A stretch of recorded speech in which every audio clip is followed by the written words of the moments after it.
Hello दोस्तों, आप सभी का स्वागत है हमारे डीकोड एग्जाम डिफेंस के इस ऑनलाइन प्लेटफॉर्म में। मैं हूं आपका इंग्लिश एजुकेटर, आपके साथ आपका पीयूष सर। कंटिन्यू करते हैं हम लोग अपने उसी पर्टिकुलर टॉपिक को वहीं से जहां हमने लास्ट टाइम स्टॉप किया था। नाउन पे डिस्कशन चल रहा था, सिंगुलर और प्लूरल के कुछ केसेस थे जो डिस्कशन करने थे आपसे। सिंगुलर प्लूरल इसलिए इंपॉर्टेंट हो जाता है नाउन, क्योंकि जैसा ही नाउन हमारा सब्जेक्ट का काम करता है वहीं पर इंपॉर्टेंट ये हो जाता है कौन सा नाउन होगा जो सिंगुलर यूज होना चाहिए और कौन सा प्लूरल। चलिए, जहां तक कंटिन्यू किया था उसी के आगे से स्टार्ट करेंगे कुछ नाउन के सिंगुलर और प्लूरल के और इंपॉर्टेंट केसेस के साथ में। देखिए, अगर आपको कोई ऐसा नाउन दे दिया जाए जिसका प्लूरल बनाना हो जो कि एक्चुअली एक डिजिट या लेटर होता है, सो डिजिट और लेटर्स का प्लूरल बनाने का तरीका क्या होता है, उसमें एपोस्ट्रोफी एस लगाया जाता है। अब देखिए, एपोस्ट्रोफी एस हमें पता है कि ये पोजीशन को शो करता है, लेकिन ये केवल पोजीशन को शो नहीं करता, ये प्लूरल बनाने में भी काम आता है, स्पेशली डिजिट्स और लेटर्स का। जैसे एक एग्जांपल आपके लिए दिया गया यहाँ पर कि there are 2 peas in puppet. ये जो पपेट वर्ड है इसकी स्पेलिंग में पी 2 है, तो 2 पी हैं, 2 पीज। इस पी को रिप्रेजेंट करने का जो तरीका बताया गया है वो है एपोस्ट्रोफी एस के साथ में, ठीक है ना। तो याद रखिएगा, एपोस्ट्रोफी एस लगा के डिजिट्स का या लेटर्स का जो ABCD है हमारे, उनका प्लूरल बनाया जाता है। अच्छा, एब्रीविएशन का मतलब होता है शॉर्ट फॉर्म्स। तो शॉर्ट फॉर्म्स अगर आपको दे दिए गए हैं, जैसे VIP है, MLA है, BA, CM, इनका जो प्लूरल बनाना पड़ता है तो उसमें एक छोटा सा S लगाया जाता है विदाउट एपोस्ट्रोफी, ठीक है ना। ये सिंपल सा केस ध्यान रखिएगा। जैसे MLA का प्लूरल बना MLAs, BA का BA, CM का CMs, तो ये ध्यान रखिएगा। जैसे एग्जांपल दिया गया, national security meet in the national capital was attended by all the CMs। अब यहाँ पे जो छोटा सा S लगाया गया वो रिप्रेजेंट करता है एक से ज्यादा CM लोगों को, रिप्रेजेंट करता है प्लूरल को। Only BAs are eligible to apply for this post. BA का प्लूरल हो गया BAs। शॉर्ट फॉर्म जहाँ पे लेटर्स आ जाते हैं, जैसे BA में आप लेटर को अलग अलग पढ़ते हो, इनका प्लूरल बनाने का तरीका, डिजिट्स या नंबर्स आ जाते हैं, उनका प्लूरल बनाने का तरीका क्या होता है, ये यहाँ पर आपसे डिस्कशन किया गया। सिंपल सा केस होता है, कई बार यहाँ एपोस्ट्रोफी एस लगा देते हैं, यहाँ बिना एपोस्ट्रोफी एस के लगाए डायरेक्ट दे देते हैं, ये गलत हो जाए। अब अगर दे दिया जाए आपको there are 2 P in puppet, तो आपको वहाँ पे करेक्शन करना पड़ेगा, एपोस्ट्रोफी एस आपको यहाँ पर ये लगाना पड़ेगा, ठीक है ना। तो छोटा सा एक केस है, हो सकता है एरर्स में आपको मिल जाए, ये ध्यान रखिएगा। ये था हमारे सिंगुलर प्लूरल का कॉन्सेप्ट जो हमने यहाँ पर आपसे डिस्कशन किया। अच्छा, इसके बाद एक और बहुत इंपॉर्टेंट केस आता है, ये जो एपोस्ट्रोफी एस आता है इसको एक्चुअली बोला जाता है पजेसिव। सो अब बात कर लेते हैं पजेसिव नाउन की। एपोस्ट्रोफी एस पोजीशन जो शो करता है, उसके कुछ केसेस जो बहुत ज़्यादा इंपॉर्टेंट हैं। देखिए, nouns can be possessive and express ownership. Ownership मतलब होता है किसकी कोई चीज है, जैसे राम की कोई बुक है तो उसको रिप्रेजेंट करने के क्या तरीके हैं। पहला, आप वहां पे लगा सकते हो of, the book of Ram, the life of Manoj है। ये जो ऑफ होता है ये बताता है पोजीशन, कौन सी चीज किससे बिलोंग करती है, किससे रिलेटेड है, किसका उसके ऊपर अधिकार है, ये रिप्रेजेंट करता है हमारा ऑफ, ठीक है ना। दूसरी चीज जो है यहाँ पर वो है कि सिंगुलर पॉजिटिव केस को अगर रिप्रेजेंट करना है तो आप एपोस्ट्रोफी और फिर एस, ये वाला ऐसे भी पोजीशन को शो कर सकते हैं। राम्स बुक को आप देखिए, बुक ऑफ राम या राम्स बुक भी बोल सकते हैं। द लाइफ ऑफ मनोज या मनोज और उसमें एपोस्ट्रोफी एस लगा के लाइफ, ये भी रिप्रेजेंट कर सकते हैं। इस पोजीशन पे कैसे क्वेश्चंस बनते हैं, क्या क्या चीजें यहाँ पर इंपॉर्टेंट हैं, उन पे ध्यान दे देते हैं। सबसे पहली चीज तो आपको जो ध्यान रखनी है वो ये कि नॉन लिविंग का यूज जो होता है उसके साथ एपोस्ट्रोफी एस का प्रयोग नहीं किया जाता। जनरली आपको लिविंग के साथ ही एपोस्ट्रोफी एस लगाना है। अच्छा, अब यहीं पे एक चीज जो एरर उठ जाती है वो देख लीजिए।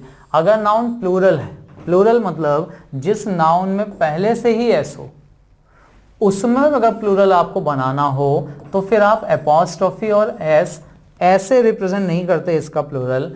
इनका प्लूरल बनाने का तरीका क्या है कि वर्ड के लास्ट में एपोस्ट्रोफी तो लगाया जाता है लेकिन एस नहीं लगाया जाता, ठीक है ना।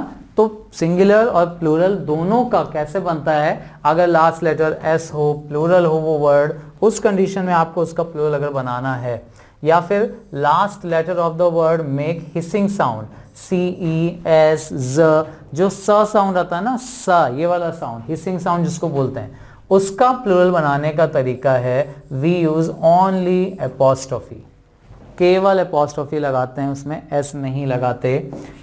क्या है तरीका वो देख लीजिए। देखिए सिंगुलर की अगर बात करें, डॉग है, इसका पोजीशन शो करना है तो डॉग्स हो जाएगा, लेकिन अगर प्लूरल दिया हुआ है डॉग्स, पहले से ही एस लगा है तो डॉग्स में सा साउंड आ रहा है। अगर एपोस्ट्रोफी लगाकर आप एस बोलोगे भी ना तो पता ही नहीं चलेगा कि बात किसकी कर रहे हैं, पोजीशन वाले वर्ड की या प्लूरल वाले वर्ड की। डॉग्स में स कैसे बोल पाएंगे?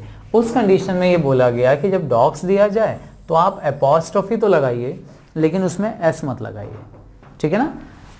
बॉयज हॉस्टल, लड़कों का hostel. Dickens novel, Dickens is a name of a writer, इनका नॉवेल है तो ये गर्ल्स प्लूरल दिया है। अच्छा, जस्टिस सेक, जस्टिस सीई आया लास्ट में, साथ में सेक वर्ड दे दिया गया। कंसाइन सेक, गुडनेस सेक, देखिए सभी में हिसिंग साउंड आ रहा है, सभी में एपोस्ट्रोफी तो लगाया गया है लेकिन एस नहीं लगाया गया। अच्छा, अब प्रॉब्लम यहाँ पे एक और होती है, अभी मैंने आपसे बोला था कि नॉन लिविंग के साथ एपोस्ट्रोफी नहीं लगाया जाता, बट एक्सेप्शंस हैं बहुत सारे। कुछ ऐसे हैं नॉन लिविंग फ्रेजेस जहां पर एपोस्ट्रोफी नॉन लिविंग के साथ भी लगता है। क्या है, वन बाय वन हम लोग डिस्कस करते हैं इनको भी। देखिए, यूजेज ऑफ पॉजिटिव केस, पहला apostrophe is generally used with livings, non living के साथ एपोस्ट्रोफी नहीं लगाया जाता, जनरली ये लगाया जाता है लिविंग्स के साथ। नॉन लिविंग के साथ ऑफ को प्रयोग किया जाता है ये, ठीक है ना। राम्स ब्रदर तो आप बोल सकते हैं, गरिमाज ब्यूटीफुल गार्डन, राकीज डायरी, लेकिन रूम्स फैन या टेबल्स लेग अगर आपने बोला तो ये गलत हो जाता है। यहां पर instead we should say the fan of the room, the leg of the table. Non living के साथ ऑफ का प्रयोग करते हैं, लिविंग के साथ एपोस्ट्रोफी एस का, ठीक। एक जनरल सा रूल, पहला रूल यही है कि नॉन लिविंग के साथ एपोस्ट्रोफी ना लगाएं। अब कहां पर यूज होता है, कहां पर नहीं होता है एपोस्ट्रोफी, वो भी देख लीजिए। प्रोनाउन के साथ हिज, हर, आर, योर, इनके साथ भी एपोस्ट्रोफी का यूज नहीं किया जाता। जैसे आपने जब लेटर्स लिखे होंगे तो yours truly, yours faithfully, yours obediently, yours sincerely लिखते हैं। गलती वहां पे कई बार ये स्टूडेंट्स कर देते हैं, हम ऐसे लिख देते हैं योर्स फेथफुली, एरर्स में आएगा ये योर्स में एपोस्ट्रोफी एस नहीं लगता। योर वर्ड ऑलरेडी एक पॉजेसिव वर्ड है, योर, हिज, हर, ये ऑलरेडी पॉजेसिव हैं, इनमें एपोस्ट्रोफी एस लगाने की जरूरत नहीं है, ठीक है ना। अच्छा, एक चीज और, कई बार स्टूडेंट कंफ्यूज हो जाते हैं, कभी ऐसे लिखा हुआ मिल जाए हीज, अब देखिए एपोस्ट्रोफी एस लगा है लेकिन ये पोजीशन नहीं शो कर रहा है। ही की कोई चीज अगर होती तो हम ऐसे नहीं लिखते, हम ऐसे लिखते, लेकिन अगर ही में एपोस्ट्रोफी एस लगा हुआ मिलता है या कभी इट में एपोस्ट्रोफी एस लगा हुआ मिल जाता है तो इनके मीनिंग ही चेंज हो जाते हैं। हीज का मतलब हो जाता है या तो ही इज या ही हैज, वो पोजीशन को नहीं शो करता, क्लियर रखिएगा ये चीज। सिमिलरली इट्स का मतलब भी इट इज या इट हैज होता है, ठीक है ना। एपोस्ट्रोफी जरूर लगा है लेकिन ये प्लूरल नहीं है, तो प्रोनाउन में एपोस्ट्रोफी का यूज नहीं किया जाता, करते भी हैं तो वो वर्ब को रिप्रेजेंट करने के लिए किया जाता है, ठीक है ना। ये पॉइंट बिल्कुल क्लियर रखिएगा। अच्छा, इसके आगे की बात करें, कहां पर नॉन लिविंग के साथ एपोस्ट्रोफी यूज हो जाता है। अब देखिए ये सिंपल से फ्रेजेस के फॉर्म में ही आपसे पूछे जाएंगे, इडियम्स या फ्रेजेस के तरीके से कहां यूज होता है वो देख लीजिए। We use apostrophe with noun words that show time, weight, जो टाइम, वेट, डिस्टेंस, अमाउंट या पर्सोनिफिकेशन कर दिया जाए किसी नाउन को, लिविंग को, जो लिविंग होता है पर्सन, उसकी तरह ट्रीट कर लिया जाए नॉन लिविंग को पर्सनिफाई करना मतलब उसको लिविंग मान लिया जाए उस कंडीशन में। An hour's distance, rupees worth, kilometres journey, nature's law, ये वो केसेस हैं जहां पर टाइम, वेट, डिस्टेंस, अमाउंट या पर्सोनिफिकेशन किया जाता है, तब नॉन लिविंग के साथ एपोस्ट्रोफी एस का यूज होता है। Again some non living nouns apostrophe लेते हैं रिस्पेक्ट शो करने के लिए, जैसे कोर्ट्स, ऑर्डर, ड्यूटीज, कॉल। कुछ फ्रेजेस हैं जहां पर एपोस्ट्रोफी का यूज होता है, wits, end, stones throw. At a stone's throw का मतलब होता है बहुत ही क्लोज, बहुत नियर, वेरी नियर, ठीक है ना। My office is at a stone's throw मतलब मेरा ऑफिस बिल्कुल पास है, करीब है, इतना पास कि अगर आप यहाँ से पत्थर भी फेंकोगे ना तो वहां तक पहुंच जाएगा। इडियमेटिक यूज है ये फ्रेज, या इडियम की तरह यूज करते हैं इसको वेरी नियर को रिप्रेजेंट करना। एट विट्स इन मतलब होता है बुद्धिमानी, जहां तक किसी की बुद्धि लग सकती है उसको रिप्रेजेंट करता है ये। नेक्स्ट, डबल एपॉस्ट्रॉफी यूज नहीं होता। एक और बहुत इंपॉर्टेंट रूल, डबल एपॉस्ट्रॉफी मतलब माय फ्रेंड्स ब्रदर्स वाइफ। देखिए फ्रेंड्स में भी लगा है, ब्रदर्स में भी लगा हुआ है, ठीक है ना। तो दो एपॉस्ट्रॉफी बैक टू बैक ऐसे यूज नहीं कर सकते। तरीका है कब कर सकते हैं वो भी देख लीजिए। इसको पहले दो एपॉस्ट्रॉफी जब देते हैं तो ये लास्ट वाला जो एपॉस्ट्रॉफी होता है ये ऑफ कोर्स हट जाएगा, इस एपॉस्ट्रॉफी का कन्वर्जन हो जाएगा इस ऑफ में। तो सेकेंड वाला टर्म देखिए आप बोलते हो जैसे इधर कर लेते हैं, जैसे बोला गया राम्स बुक, राइट। तो इस एपॉस्ट्रॉफी को जब आप हटाते हो तो ये वाला नाउन आ जाता है पहले और आप इसे बोलते हो ऐसे, बुक ऑफ राम। सिमिलरली अगर दो एपॉस्ट्रॉफी आते हैं, राम्स फादर्स शॉप, राम के पिताजी की शॉप, उस कंडीशन में आपको क्या करना चाहिए, ये वाला वर्ड सबसे लास्ट वाला उठा के सबसे पहले लाएंगे और इस एपॉस्ट्रॉफी को कन्वर्ट करेंगे ऑफ में। तो सही फ्रेज हमारा बनेगा शॉप ऑफ राम्स फादर। देख लीजिए एक एपॉस्ट्रॉफी को हमने कन्वर्ट कर दिया ऑफ में, ठीक है ना। लेकिन अगर होता राम के फादर की शॉप का एड्रेस, एक और ऑफ आ जाता, शॉप्स एड्रेस, तो उस एपॉस्ट्रॉफी को भी हम पहले लेके आते हैं, एड्रेस ऑफ, शॉप ऑफ। ये याद रखिएगा, एक एपॉस्ट्रॉफी लगेगा, दो एपॉस्ट्रॉफी बैक टू बैक ऐसे यूज नहीं होते। और यही हमारा यहाँ पर एग्जाम्पल भी दिया हुआ है आपको, the wife of my friend's brother, ठीक है ना। दो apostrophe back to back use नहीं होते।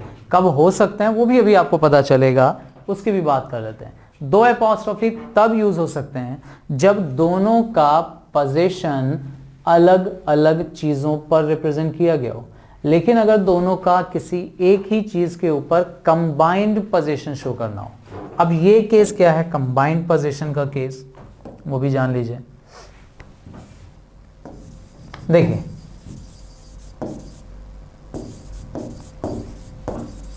रोहन एंड मोहन, सपोज करो ये दो भाई हैं रोहन और मोहन, जो कि एक ही स्कूल में पढ़ते हैं, ठीक है ना। एक ही स्कूल में, जिस स्कूल में रोहन पढ़ता है उसी स्कूल में मोहन भी पढ़ता है। सो अगर मुझे बोलना हो रोहन और मोहन का स्कूल, सो बताइए दोनों का स्कूल एक ही है, आप रोहन एंड मोहन को एक कंसीडर करते हुए ऐसे लगा सकते हैं, रोहन्स एंड मोहन्स स्कूल। सही होगा, दोनों का कंबाइंड पोजीशन, दोनों का कंबाइंड पोजीशन एक ही चीज से रिलेट हो रहा है, ठीक है ना। अब अगर बोलना है रोहन और मोहन का स्कूल यहां से बहुत दूर है, तो आप बोलोगे Rohan and Mohan's school is very far from here, कोई इश्यूज नहीं। लेकिन अगर आपको बोलना हो कि रोहन और मोहन दोनों अलग अलग स्कूल में पढ़ते हैं और दोनों का स्कूल बिल्कुल ऑपोजिट डायरेक्शंस में है, दोनों का अलग अलग स्कूल जब होगा तो आपको बोलना पड़ेगा रोहन्स एंड मोहन्स। अब स्कूल नहीं होगा, यहां पर क्या हो जाएगा, स्कूल्स हो जाएगा, और हम लिखेंगे आर इन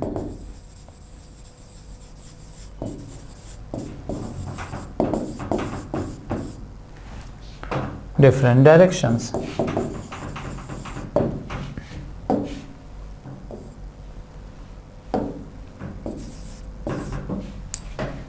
क्लियर? सो दो अपॉस्ट्रोफी यूज होते हैं, बैक टू बैक भी होते हैं, लेकिन तभी होते हैं जब उनके बीच में कोई कॉमा या कंजंक्शन लगा दिया जाए, ठीक है ना। अपॉस्ट्रोफी के साथ अपॉस्ट्रोफी जोड़ा जा सकता है, नॉर्मल केसेस भी हो सकते हैं। याद रखिएगा, एक अपॉस्ट्रोफी तब आएगा जब दोनों का कंबाइंड पोजीशन एक ही चीज पे शो करना होगा, और अगर दोनों का कंबाइंड पोजीशन नहीं है, अलग अलग पोजीशन है, तो दो अपॉस्ट्रोफी आपको अलग अलग यूज करने पड़ेंगे। Clear? Rohan's and Mohan school is very far from here, they both study in the same school. अच्छा, ये एग्जाम्पल थोड़ा सा गड़बड़ है। यहां पर चूंकि दोनों का एक ही स्कूल है, तो ये वाला अपॉस्ट्रोफी यहां पर नहीं लगना चाहिए, ठीक है ना। ये इसमें करेक्शन हो जाएगा। लेकिन अगर दोनों का अलग अलग स्कूल है, they both study in different schools, तो ये दो अपॉस्ट्रोफी आपको यहां पर अलग अलग यूज करने पड़ेंगे। रोहन्स एंड मोहन्स स्कूल, ठीक है ना। दोनों का कंबाइंड पोजीशन है तो एक ही अपॉस्ट्रोफी, अलग अलग हैं तो अलग अलग अपॉस्ट्रोफी। अच्छा, एक चीज और यहीं पर ऐड कर लीजिए कि व्हेन एल्स, जब ये एल्स का केस आता है, ये बहुत इंपॉर्टेंट है। अक्सर आपको नाउन की एक्सरसाइज में, इस पे एक्सरसाइज में वर्ड मिलेगा ये केस बहुत इंपॉर्टेंट है। जब else is used with words like somebody, nobody, somebody else, nobody else, someone else, इनके साथ जब ये एल्स वर्ड आता है, तब अपॉस्ट्रोफी का यूज समबडी नोबडी के साथ नहीं बल्कि एल्स के साथ आता है। एल्सेस, ऐसे इसको पढ़ा जाएगा। एग्जाम्पल देख लीजिए, I can not rely on somebody else's words, ठीक है ना। किसी और की बात, किसी और उसमें नहीं, एल्स में लगेगा अपॉस्ट्रोफी। आई ओबे your orders and nobody else's, nobody, somebody, इनके साथ जब एल्स वर्ड आता है, अब ये एरर कर सकते हैं, आपको यहाँ पे अपॉस्ट्रोफी दे सकते हैं, नोबडीज एल्स, तो आपको याद रखना है नोबडीज एल्स नहीं होगा, नोबडी एल्सेस हो जाएगा, ठीक है ना। यहाँ पे अगर दे देंगे तो ये एरर में आ जाएगा। एल्स जब आता है साथ में, तब याद रखिएगा इसका यूज किया जाता है एल्स के साथ, अपॉस्ट्रोफी यूज होता है एस के साथ, एल्स के साथ, ठीक है। चलिए, फिलहाल ये बेसिक से पॉइंट थे हमारे नाउन के सिंगुलर और प्लूरल से रिलेटेड। अब बस केवल एक इंपॉर्टेंट केस और बचा है, जो कि हम लोग डिस्कस करेंगे अपने नेक्स्ट पार्ट में, ठीक है ना। तब तक के लिए जो आज पार्ट डिस्कस किया है, इसको आराम से आप प्रैक्टिस करिए। जो भी कंफ्यूजन से डाउट हो, हमारे साथ डिस्कशन करते चलिए। इस हमारे चैनल पर, टेलीग्राम चैनल पे भी आप जुड़ सकते हो, वहाँ से आपको इसके जो नोट्स हैं वो भी प्रोवाइड करवा दिए जाएंगे, और जो भी आपको प्रॉब्लम आती हैं वो आप आसानी से डिस्कशन हमारे साथ कर सकते हैं। चलिए, keep practising, like, share and subscribe, and thank you very much.